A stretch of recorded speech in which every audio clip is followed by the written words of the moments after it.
салому дуруд дӯстони азизи ман. Яке аз саволҳои машҳуре ки вақтҳои охир мухлисон дар комментария медиҳанд, ин оё Португалия ба ҷоми ҷаҳон баромад ё не?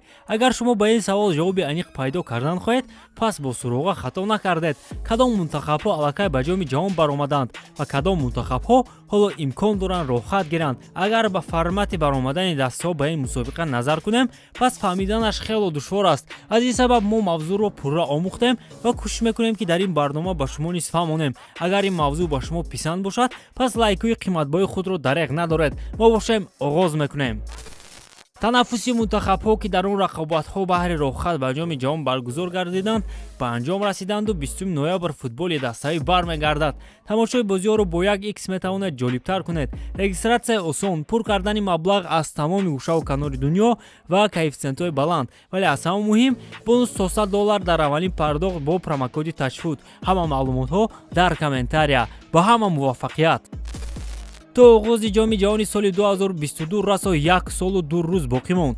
хотиррасон мекунем ки он 21 ноябр оғоз гардида 18 декабр ба анҷом мерасад. Ана ҳамин гуна як вақти ғайримуқаррарӣ барои ҷоми ҷаҳон ки одатан тобистон баргузор мегардид.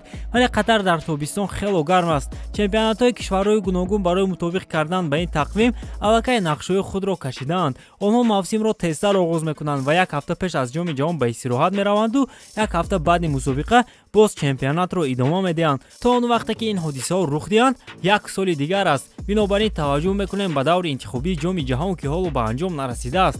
Оғоз мекунем аз Аврупо. Дар Аврупо ҳамаи бозиҳои даври интихобӣ ба ғайр аз плей-офф ё ба истилоҳ стикавии матчи ба анҷом расиданд. Аллакай 10 мунтахаб, яъне ҳамаи ғолибони гурӯҳ роҳхати ҷоми ҷаҳонро соҳиб шуданд.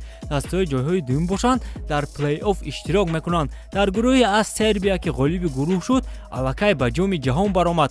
Португалия аз ҷои дуюм ҳоло дар плей-офф ё ба истилоҳ стикавии матчи бозӣ мекунад. Ҳамин гуна ҳолат дар гурӯҳҳои боқимонда.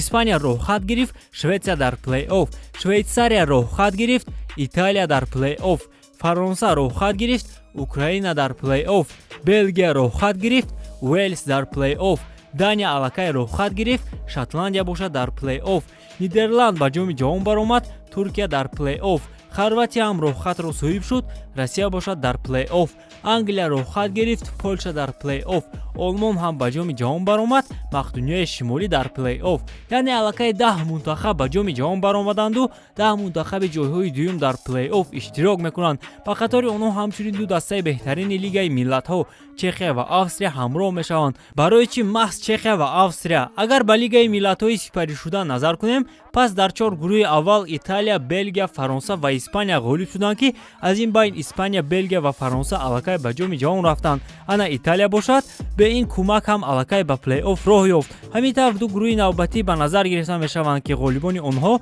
маҳз Чехия ва Австрия буданд. Хуб, умедворам ки то инҷо ҳамаашро фаҳмидед. Акнун идома медиҳем. 12 мунтахабе ки дар плей-офф иштирок мекунанд, аз рӯи шумораи имтиёзҳои ба даст овардаашон ба ду сабад ҷудо карда шуданд. Ҳамин тавр Италия, Португалия, Россия, Уэльс, Шотландия ва Шветсия дар сабади якум. Ана Туркия, Польша, Мақдунияи Шимолӣ, Украина, Австрия ва Чехия бошанд дар сабади дуюм. 26 ноябр жеребиёвка баргузор мегардад ки дар он мунтахабҳо аз сабади якум бо мунтахабҳои сабади дуюм рақобат мекунанд ва ин рақобатҳо ба се гурӯҳ ҷудо карда мешаванд. Дар гурӯҳҳо бозиҳо мисли системаи плей-офф баргузор мешавад, яъне дар як гурӯҳ ду рақобат мегузарад ки инро полуфинал меноманд. Яъне мунтахабҳо бо ҳам як бозӣ анҷом медиҳанд ва ғолибони ин бозиҳо байни ҳам финал анҷом медиҳанду касе бурдкар ба ҷоми ҷаҳон меравад. Мисол, агар тибқи жеребиёвка дар гурӯҳи А Португалия зидди Полша ва Россия зидди Чехия шаванд, пас онҳо бо ҳам бозӣ мекунанд ва мисол Португалия ва Россия рақибони худро шикаст диҳанд, пас байни ҳам финал анҷом медиҳанд. Касе дар финал ғолиб омад, роҳхати ҷоми ҷаҳонро соҳиб мегардад. Ҳамин тавр аз се гурӯҳ се мунтахаби дигар ба ҷоми ҷаҳон мераванд. Полуфиналҳои бозиҳои плей-офф 24 ва 25 март баргузор мегарданд. Финалҳо бошанд 28 ва 29 март.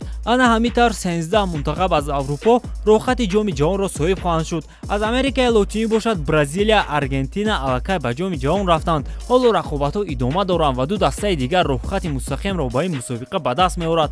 ҳамчунин як мунтахаби дигар дар плей-офф бо мунтахаби конфедератсияи футболи уқёнусия барои роҳхат ба ҷоми ҷаҳон рақобат хоҳад кард. ҳамин тавр аллакай 13 мунтахаб ба ҷоми ҷаҳон баромадаанд. 10 мунтахаб аз аврупо, 2 мунтахаби дигар бошад аз Америкаи Лотинӣ. 13 мунтахаб албатта Қатар мебошад ки мизбони мусобиқа ба ҳисоб меравад. бо ҳамин тамом дӯстон, умедворам ки мавзӯи имрӯзаро ба шумо ба пуррагӣ фаҳмонда тавонистам. мухлисони Роналду дилпур бошед. ҳоло мунтахаби Португалия ҳама имкониятҳоро дорад то ба ҷоми ҷаҳон равад. бо шумо буд канали Футбародарон ва ровии барномаҳо Берӯз Артиков. хайр то барномаҳои дигар.